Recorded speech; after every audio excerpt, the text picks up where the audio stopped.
No niin, nyt ollaan näiden Master of Puppets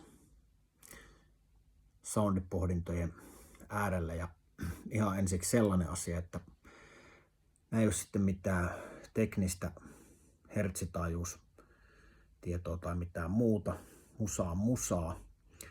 Nämä on vaan havaintoja, omia havaintoja noilla laitteilla, mitkä mulla on, että minkälaisia eroja mä havaitsen näissä levyissä. Ja mä oon tehnyt nyt tämän sillä lailla, että nämä tulee 3 pätkissä nämä videot. Ensimmäinen osuus keskittyy näihin 2 versioon, eli tää on sen verran tää vinyyli, niin tää on julkaisupäivänä ostettu Eurooppa-versio Music for Nationsin eurooppalaispainos, originaali siis. Tää on näistä levyistä se, jota mä oon luultavasti kuunnellut kaikkein eniten. Silloin kun levy tuli, niin mä kuuntelin 3 viikkoa pelkästään putkeen lättyä. CD-versio on ensimmäinen CD-painos, Music for Nationsin painos, myöskin tää Eurooppa-versio. Ja nämä on nyt ne ensimmäiset. Toinen video tulee olemaan, siinä tulee vaan olemaan 1, eli Music for Nationsin Direct Metal Master. Se on tuplavinyyli, pyörii 4/5, toi vinyyli on 3/3.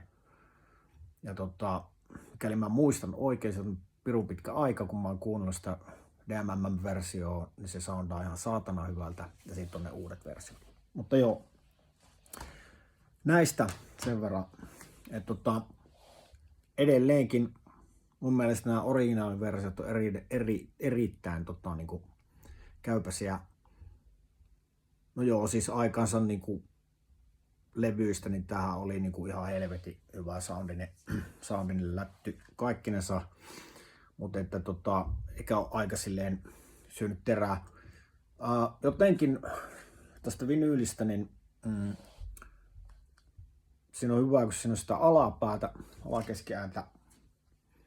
Ja se peuhaa sillä lailla, varsinkin niinku kitarapuoli peuhaa. Jotenkin tuntuu, että ne kitarat tulee niinku ihan helvetin kovaa. Tavallaan suhteessa esimerkiksi rumpuihin.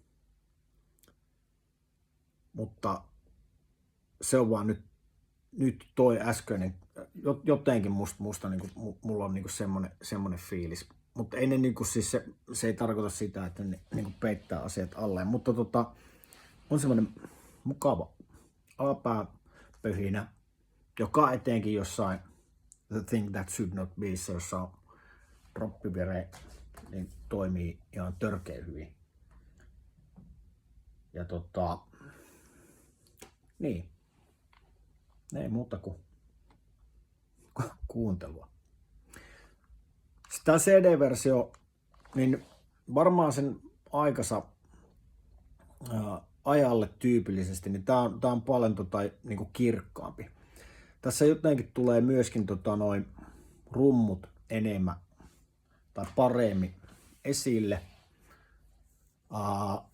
Toki just sillä sen alapääkustannuksella, että sit niinku esimerkiksi skebaat ei oo, niissä ei läheskään niin paljon sitä niinku alapäätä, joka sinänsä tietysti ei ole huono asia, että jos nyt ajattelee näitä nykyajan meininkiä, kun on kaikki 875-kielisiä kitaroita, jotka menee alas, niin helvetin alas ja on sitä alapäätä ihan niinku törkeästi, niin ei se kuitenkaan mun mielestä se idea ottaa, mistä minä tiedän.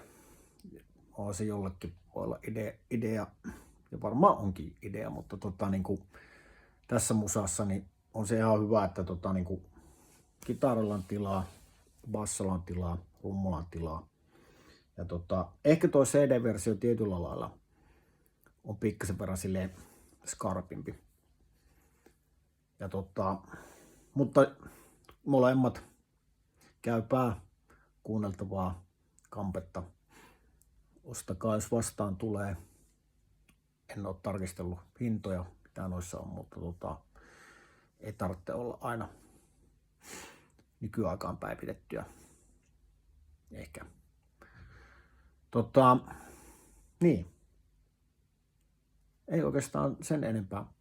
Muutama asia nyt tähän vielä tälle videolle soitosta. Sehän on niinku ihan priimaa.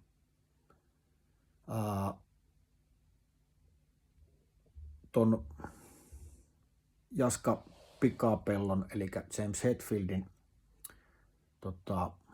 komppikäsihän on timanttisessa kunnossa. Jotenkin niin huvittavaa kuunnella niin kuin noita klassisia niin kuin battereja ja Puppetsia, sitä tikkausta, mutta jotenkin niin kuin Disposable Heroes ja Damage Incorporated niin on vaan silleen, että jaha, ja tästä tulee se niin kuin havainto meille, että vittu, että se on se Disposable Heroes niin kuin kova biisi. Niin, no siitä soitosta vielä. Ja sitten mennään nyt näihin niin kuin yleensä ottaen parettuihin kavereihin, etenkin Urhiin, niin kylläpä nyt sanon, että tällä levyllä varsinkin se soitto on niin kuin aivan briljanttia, sillä on ihan älyttömän briljantteja ja hienoja rumpujuttuja, mitkä tekee siitä jätkästä loppujen lopuksi ton genren niin kuin yhden merkittävimmistä rumpaleista. Sanokaa mitä sanotte. Ja Hammetti, jota mä itse on ehkä välillä pitänyt silleen, että no jaa, ehkä se heikoin lenkki, niin on tuolla niinku aivan törkeä hienoja kitarasooloja ja niinku, jotenkin tällä levyllä niin toi bändi on niinku kaikkein briljantimmassa soittovireissä. Ja soundit on briljantit. Tällaista seuraavaa kohti, kunhan mä nyt eihin kuunnellut tuon. Moi.